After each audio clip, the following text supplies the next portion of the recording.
pluralization is also a good thing. We must have a plurality of sounds, languages, cuisines, options, and ideas. Somebody told me of a Korean who has a fast food outlet selling kosher tacos here in Los Angeles. You talk about a born capitalist. He knows exactly what he's doing. When I arrived in Canada, there was only one Indian restaurant in Toronto, and that was a fake. When I sat down there, I said, this boy's either never been there or he thinks we've never been there. This is not Indian food. People often ask me why Indians die young, and I say because God needs the chefs for the marriage supper of the Lamb, so he's taking the Indians up first. You know, a mouthful of Indian food is the closest thing to ecstasy you will ever find. And so I go in there. I love the pluralistic society. I'm a product of a pluralistic culture. If Canada hadn't opened its doors to me and my family, there would never have been the possibilities that we have now enjoyed. Pluralization, defined ideologically, is where there's a competing number of worldviews available to its members and no one worldview is dominant. The important thing to know is that if that is the case, and it ought to be the case, it is very legitimate, but at the same time, if pluralism or pluralization is extrapolated to mean relativism, then we are on a deadly course again. I don't often tell this anymore. In the early days I did, so if it's familiar to some of you, you'll have to forgive me for it. But years ago when I was first starting out, I was in California, not far from here, and I was speaking at an open forum, presenting various ideas. And one professor from one of the nearby universities came up to me at the end of a talk with a packed auditorium, and he said to me, so you're presenting a defense of Christianity? I said, yeah. He said, I'd like you to give a talk one night this week on why you are not a Hindu. So an American gentleman. I said, why do you want me to do that? He said, because I've become a Hindu. I said, so you want me to talk to you in front of the whole auditorium on why I'm not a Hindu? He said, no, I'll bring my whole class and we'll take you on. He was baiting me. I didn't bite. So I said, you know, sir, I don't like to do things like that. I try to cheer him up a bit. I said, when you throw mud at others, not only do you lose a lot of ground, you're bound to get your hands dirty as well. He didn't think that was very funny. So he just looked at me and said, are you going to do it or not? I said, I tell you what, I'll make a deal with you. On the final night, I'm presenting my total defense of why I believe Jesus Christ is who he claimed to be. You bring your students and they can tear me apart then. It's all right, have it your way, I'll bring them. So he brought them and he sat, and I had to avoid looking in his direction because his body language is totally distracting me from my subject on hand. And at the end of it, he came up to me and he said to me, he said, you know what? He said, you don't understand Hinduism. I said, I don't? He said, no. He said, no, you don't. He said, if you understood it, you would never have said the things that you did about the kind of logic they use and this and that and all of that. I said, I was basically talking about the logic of the law of non-contradiction and so on. Why do you even talk about my lack of understanding in it? He said, I said, look, I'm not trying to impress your students. Let's go out and have a bite. You pay, I'll pray, we'll have lunch. Let's go. So he said, all right. And he said, can I bring the professor of psychology with me? I said, is he going to study us or is he going to have a discussion with us? He said, no, I want a witness there. I said, okay. So he sat down, and while the psychologist and I enjoyed our meal, this boy hadn't put a morsel in his mouth. He'd just taken all the placemats from our table and every other table, and he was drawing out his argument. He was the professor of philosophy at the institution, fine American gentleman, and then he was drawing out this basic idea. He said, Mr. Zacharias, he said, there are two types of logic. Actually, that is wrong. There are many more, but you don't stop a person that soon. He said, there are two types of logic. He said there is the either-or logic. The either-or logic. Either this or that. It's the law of non-contradiction. Either this proposition or not this proposition. And that is a Western way of thinking. I said, no, it is not. He said, yes, it is. I said, no, it's not. He said, yes, it is. I said, no, it's not. He said, who are you to tell me no, it's not? I said, all right, continue. He said, and then there is the dialectical system. A la Karl Marx, to try to find the classless society, not the owner or the employee, but you find both of them in that classless society. A la Hegel, the thesis spawns an antithesis, and you bring together for a synthesis, from a thesis to an antithesis to a synthesis. And that's how history moves in the dialectic. What Hegel had in his ideationalism, Marx took in his material theory, and he's giving me all this big talk, It's the both and system. It's not either or. And he said, it's an Eastern way of thinking. I said, no, it is not. He said, yes, it is. I said, no, it's not. He said, yes, it is. I said, no, it's not. He said, why do you say these things? So he went on to say, he said, you see, Ravi, in the Eastern way of thinking, contradictions are not a problem. You can take two mutually exclusive statements and accept both of them. Your problem is you are studying philosophy like a Westerner with the either or rather than an Easterner with the both and. If you studied Eastern philosophy with the both and, the contradictions wouldn't bother you. We'd all be believing the same thing. I said, are you finished now? Please have your lunch, sir. I said, enjoy it. I said, I have only one question for you. What you're telling me is when I'm studying worldviews, I either use the both-and system or nothing else. Is that right? I either use the both-and logic or nothing else. Is that right? The fork was to his mouth. He puts it down and he says, the either or does seem to emerge, doesn't it? I said, yes, sir. In fact, I got some shocking news for you. Even in India, we look both ways before we cross the street. It's either the bus or me, not both of us. I have a Hindu convert friend who's now my brother-in-law. He started laughing halfway through this argument. He said, that's why you're the apologist and I'm now a pastor. He actually used to be a nuclear physicist. He's a pastor now. He said, you see, if he'd said that to me, I would have said there's both and all that you cracked up it to be. Why can't I use both the both and the either or? Why do I have just to use the both and? Same idea. I said, you see, sir, what you've got wrong is this. Eastern philosophy also subscribes to the law of non-contradiction. What do you think Islam is all about if it didn't subscribe to the law of non-contradiction? I said, Shankaracharya, the greatest Hindu exponent, who followed the Vedas, firmly believed in the law of non-contradiction. Gautama Buddha was born a Hindu and renounced that and moved into Buddhist philosophy to create his own Buddhist philosophy. Why, if the both and could occur? Why did he move in that direction? See, ladies and gentlemen, contradiction is a very serious thing in ideas. It is ultimately deadly in life. You live in a contradictory way to philosophy, to truth, and you will find you'd pay the price in it. Listen to G.K. Chesterton in one of his writings. The new rebel is a skeptic and will not entirely trust anything. He has no loyalty, therefore he can never be a true revolutionist. And the fact that he doubts everything gets in his way when he wants to denounce anything. For all denunciation implies a moral doctrine of some kind. And the modern revolutionist doubts not only the institution he denounces, but the doctrine by which he denounces it. So he writes one book complaining that imperial oppression insults the purity of women. Then he writes another book, a novel in which he insults it himself. He curses the Sultan because Christian girls lose their virginity, then curses Mrs. Grundy because they keep it. As a politician, he cries out that war is a waste of life, and then as a philosopher, that life itself is a waste of time. A Russian pessimist will denounce a policeman for killing a peasant, then prove by the highest philosophical principles that the peasant ought to have killed himself. A man denounces marriage as a lie, then denounces aristocratic profligates for treating it as a lie. He calls the flag a bauble, then blames the oppressors of Poland or Ireland because they take away that bauble. The man of this school goes first to a political meeting where he complains that savages are treated as if they were beasts. Then he takes his hat and umbrella, goes on to a scientific meeting where he proves that they practically are beasts. In short, the modern revolutionist, being an infinite skeptic, is always engaged in undermining his own minds. In his book on politics, he attacks men for trampling on morality. In his book on ethics, he attacks morality for trampling on men. Therefore, the modern man in revolt has become practically useless for all purposes of revolt. By rebelling against everything, he has lost his right to rebel against anything. This contradictory way of thinking, you see, in secularism, if it leads to a society without shame, society cannot survive. In pluralization, if you abandon the law of non-contradiction, you ultimately lose your way in reason.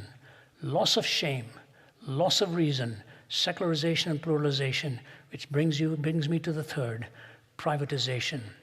And by the way, my work in Cambridge University was in the Romantic poets. I love poetry.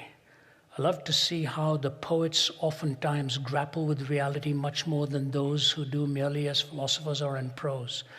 I had a wonderful time yesterday with your great Professor Lowenstein, and we were talking his love for literature and law, of course, and my love for literature and philosophy. We had a great conversation talking about the poets and the great writers in literature and so on. But I remember the rock group in the 70s, I think King Crimson rock group, they wrote one something like this: Cat's Foot, Iron Claw, neurosurgeons scream for more, from paranoia's poison door, 21st century schizoid man.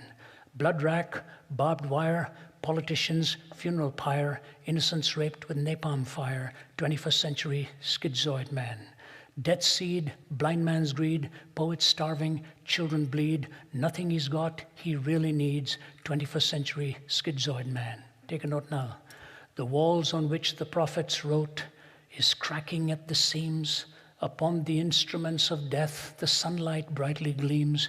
Will no one lay the laurel wreath as silence drowns the screams? Between the iron gates of fate, the seeds of time are sown and watered by the deeds of those who know and who are known. Knowledge is a deadly friend when no one sets the rules. The fate of all mankind, I see, is in the hands of fools. Confusion will be my epitaph as I crawl a cracked and broken path. If we make it, we can all sit back and laugh, but I'm afraid tomorrow I'll be crying. No reason, no shame. Privatization leads you ultimately where you are compelled in your spirit to sever your ties with your deepest commitment of the soul and relegate it to the private world. You daren't bring it into the public world. If you'd told me 40 years ago that the America of today would be here the way it is, I would never have believed it. I've just flown in from Bangkok, Thailand 2 days ago. I use a little apartment there where I write my books. And as I arrived late at night all by myself, and the security guy takes me to the elevator and he presses the button and the doors close, I look at a wall. May you know the joys of Christ this Christmas. And may you have a blessed New Year, Thailand. They are 98% Buddhists. Years ago, I remember arriving in Beijing and going into the Forbidden City on a cold January day. It was the first week of January. I walked and walked. You go through, I think, 7 portals. And all of a sudden, past the 7th portal, in the Forbidden City in Beijing, just past Tiananmen Square, you walked in there. And as I walked past that last portal, Starbucks. And a sign outside Starbucks, Merry Christmas. Try that here these days. You can walk through Kuala Lumpur, Singapore, Delhi, in the malls, and hear the carols. You try playing a carol in a school here, and the American Civil Liberties Union will be after you. Last year in one school in New Jersey, they prohibited even the instrumental versions of Christmas carols because the children knew the words, and the words would be triggered in their mind, which would bring religious thoughts into their thinking. Come on. Tolerance? Is it that intimidating? If I look at a man who is a Muslim man and I said to him, you know, hope your Ramadan is going well to you. I wish you a good Ramadan these days. Am I succumbing to his faith? Is it that hard to wish people a Merry Christmas? So even Thanksgiving is now Turkey Day, which may be more reflective of what's becoming of us rather than what the season is really all about. What's happened? to take away that which is the sacred most thing within your heart and relegate it to the private world. Do you know what happens then? You end up without meaning. This is the single expression of our time. When I was 17 and tried to take my own life, I was not independent in my thinking. There were many others who were in the same category. And I traveled through the campuses all over the globe, and I find young people coming and telling me the same thing, struggling with meaning, trying to make sense out of it. This morning I had 45 minutes with a man who's a complete skeptic. It doesn't all make sense, says he. It doesn't all make sense. In the spiritual world, in the world of your faith and your belief, your connectedness in the deepest confines of your soul, if they are relegated only to the private, it is an amputation and breaks away your connection with meaning. Secularization, no shame. Pluralization, no reason. Privatization, no meaning. Can I take the consequences and anchor it for you now? It is this. Cultures ultimately reduce themselves to three forms of manifestation on moral issues.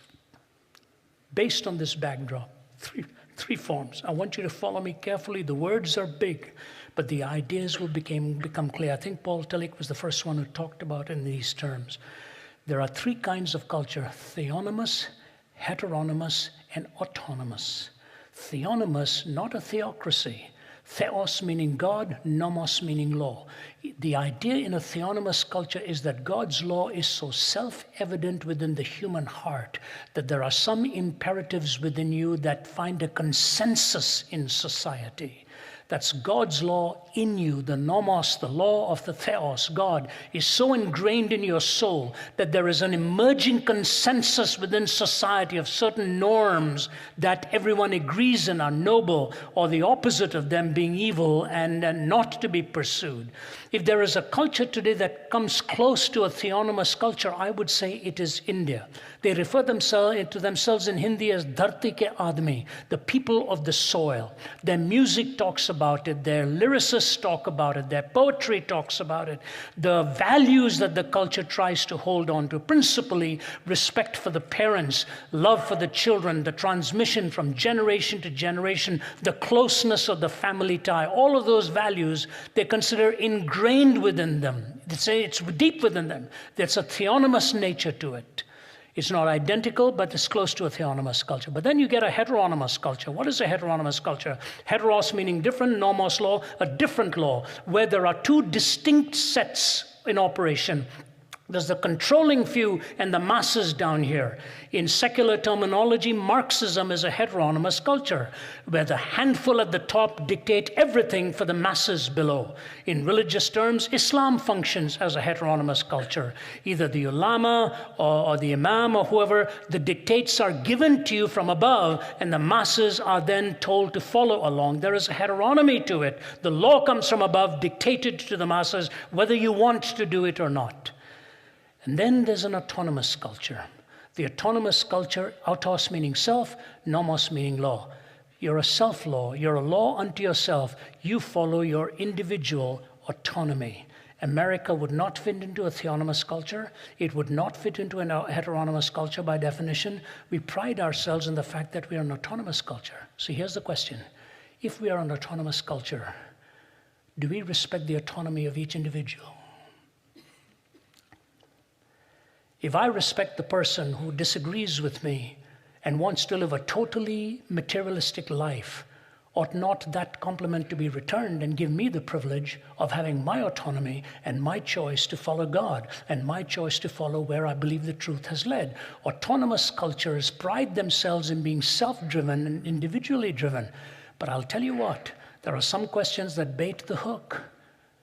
Will turn the questions towards people like me or others, force us to answer it under the guise of an autonomous culture. But the moment my view is not in keeping with the view that wants to be heard, it's switched into a heteronymous culture, and I'm dictated to and told this is exactly what I need to believe and not what I actually believe. This bait and switch that has taken place is striking, absolutely striking.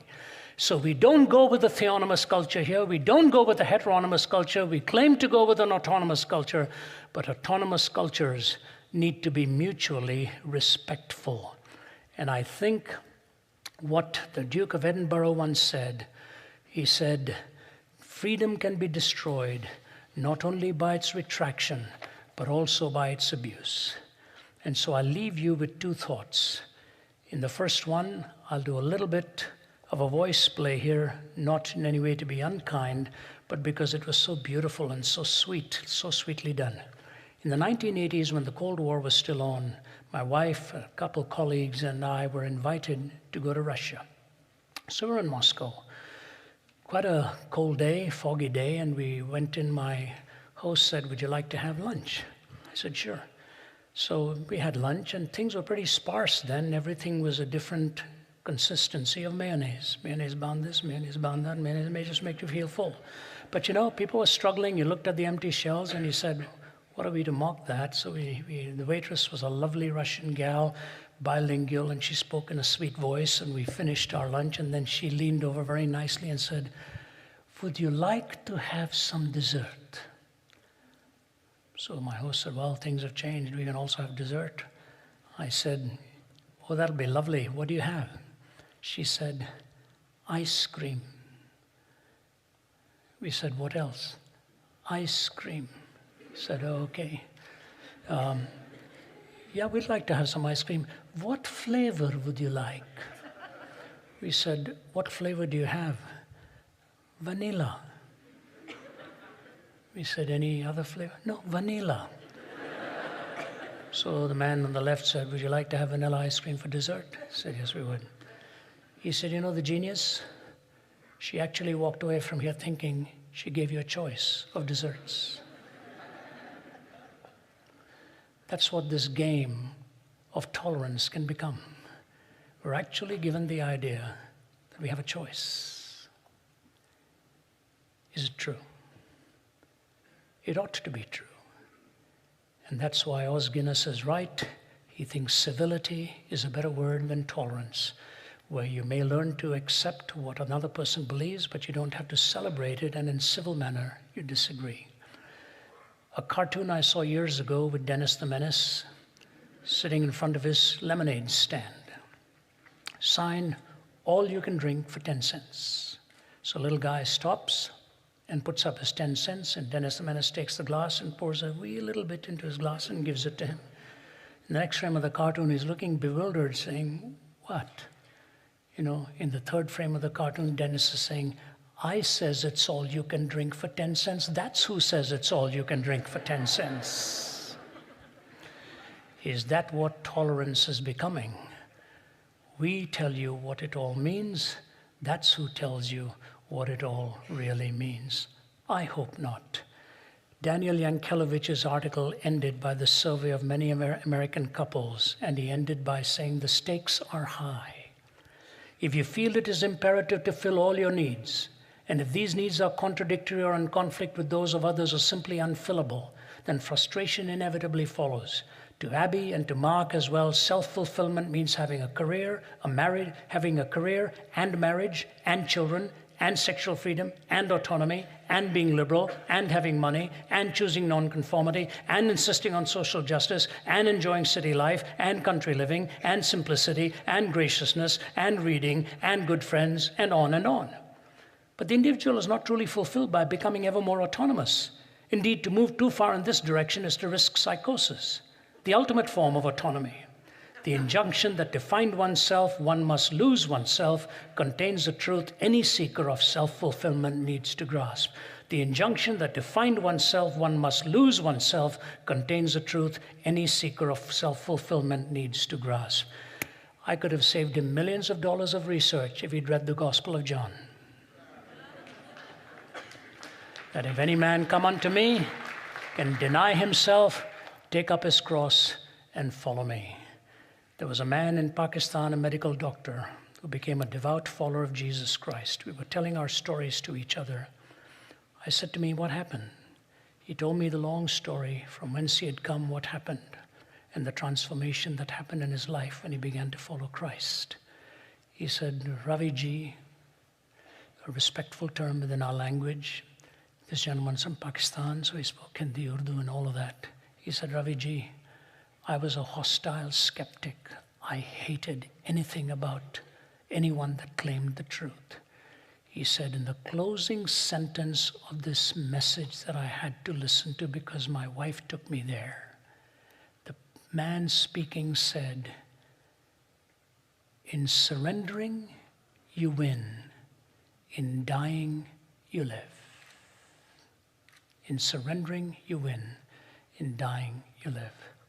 Christ invites us to ultimately die to ourselves, to find out the beauty of the real self he has made in you and me, and make that beautiful person who learns to live even in a contrary society, shining a light in a dark world. If you told me at the age of 17 that that would be my calling in life, I would never have believed it. But what God did in transforming my heart, in changing my hungers, in making me the person he wanted me to be, I have not looked back over these decades and found the fulfillment and joy and meaning, and consider it a great privilege to be living in America now and having the opportunity to raise my family here, to make a living, and to be able to share the love of Christ wherever we go. And I thank you at UCLA for giving me this opportunity. God bless you.